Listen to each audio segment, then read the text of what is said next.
Victor Wembanyama has been upgraded to questionable for Friday night's game against Dallas Mavericks after he missed Wednesday's game. The Spurs are monitoring Wemby closely. He aims to play one more game of 20 minutes or more to meet the 65-game threshold for league awards. The third-year superstar has been having a career year until this point, averaging career highs in points, rebounds per game, and field goal percentage.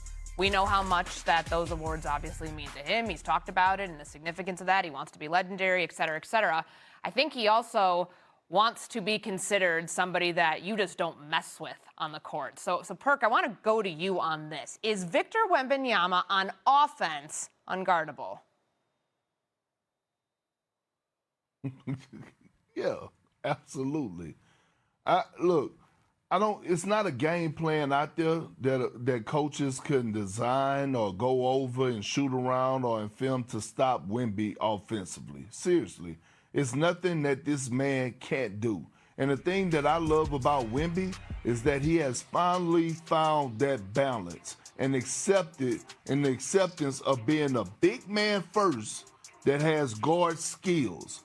I love the new Wemby. The new Wemby is being more involved in pick and rolls, rolling to the basket, getting touches at the nail. You can run pin downs for him. And push come to shove, if he want to push it in transition, he could get into his Jamal Crawford bag. It's not a game plan that you could put to stop this man. He's giving me Jokic-type vibes. And when I say that, it's because now he's starting to get it, and now he's starting to make guys around him better. So now he's seeing the floor. He's seeing guys cutting when people are sending triple teams at him. And so when you look at him going into the postseason, one of the main reasons I have the Spurs winning it all is because of this generational talent that we're seeing right now in Victor Wembanyama. I'm laughing at myself as I teed up Perk saying that, is he unguardable on offense? I mean, the guy's 7'4".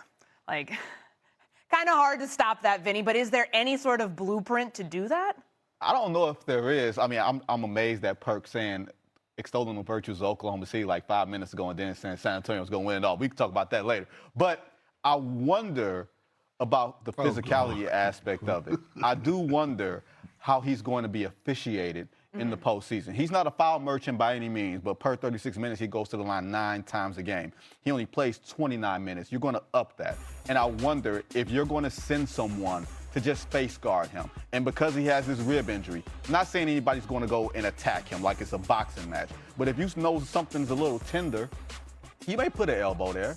You may put a forearm there. You may do something to make that vulnerable area a little more vulnerable. And once again, we don't know what the officiating looks like. And it takes big men, especially big men who go to the line, who play through contact, a little bit longer to understand the cadence of that. Even LeBron had to go through that. His second year in the playoffs, he went to the finals. The only player that I can remember that literally just figured it out as a young player from year one was Irvin Magic Johnson, and that was 45 years ago. That was a long time ago. I still think that Wemby's going to have to go through some playoff pain, especially with the officiating, because as a basketball public, we like physical basketball, and the NBA in the last 3 or 4 years has allowed more physical play. They swallowed their whistles, especially when it comes to what may be considered marginal contact that may be touch fouls. They let it go. I don't care who's refereeing. We could be refereeing that game. I don't care how physical it is. Wembanyama is unstoppable no matter what you do. That dude, I know he looks skinny, but he is an imposing physical figure. And the thing that Wembanyama has that is absolutely scary is that teams may play good defense against him in one game. When he comes back, he has you figured out. I want to go through some of the worst games that he's had this season. He played a bad game against the Rockets early in the season, 0 for 7 from 3, came back, got to the free throw line 15 times. Phoenix put small guys on him, and everybody said, oh, we got Victor Wembanyama figured out. Put a small guy on him. He had 34 the last time he played and a game winner against them. Pistons beat him up. What does he do next time? Jalen Duren, 4 fouls, get out the game. Hornets, Musa gave him a tough time, came back, blew them out. Victor Wembanyama is a cheat code because no matter how physical, what scheme you have, you may get him game 1, game 2, he's coming back and he has this thing worked out. Unstoppable does not even begin does not even begin to describe what we're dealing with Victor Wembanyama, and ain't nobody stopping him come playoff time. If the Spurs lose, it's because the guys around him fall short. Victor Wembanyama going to do him. So are you picking the Spurs to beat the Thunder? No, I'm not picking the Spurs to beat the Thunder. I'm picking the Thunder to beat the Spurs in 7 because of the guys around Victor Wembanyama that I have questions about. Victor going to get his numbers in that series. I just have this image in my head, Vinny, of like smaller guards trying to like reach up with their elbow to like dig it into Victor Wembanyama with the rib injury. Perk, final word here. I mean, look, I get where Vinny is coming from, but we're not in the early 2000s or the 90s no more. Guys just don't mix it up like that no more, Vinny. And let me say this to you, for as getting the cheap shots in. Now, I used to do that, but they don't have no more me's in the game no more. Okay, that's number one. Number two, David, this is why I agree with you. When you talk about the bounce back games and the growth of Wemby, think about this. At the beginning of the season, he was hanging out on the perimeter. The Spurs, they were trying to figure out how to get him touches at the mid post, and that's when teams were putting smaller guards on him. Okay, now what they're doing is you could put a smaller guard on him. Guess what he's doing?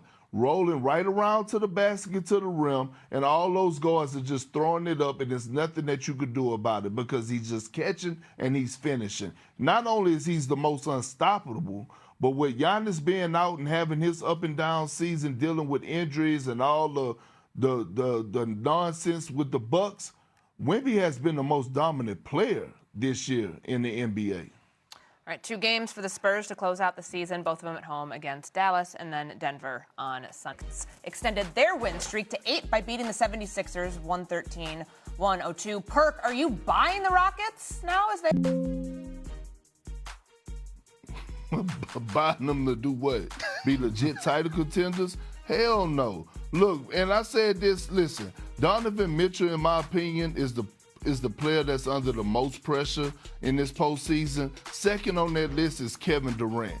This Rockets team was second in the Western Conference last year. Do I think they could get out of the first round if they get the Lakers? Absolutely. But they didn't bring Kevin Durant over to the Rockets and trade away Jalen Green and Dylan Brooks just to get out of the first round. They didn't pick up the phone and call for Giannis Antetokounmpo and not not try to get Giannis because they got faith in Amen Thompson and Şengün. This team is on the clock. Kevin Durant is on the clock. Like, they got to make some noise. Damn it, you got to do something. What's wrong with you, Vinny? You said Donovan Mitchell is first, and then Kevin Durant is second as far as most pressure. May I introduce you to the movies of Karl Anthony Towns?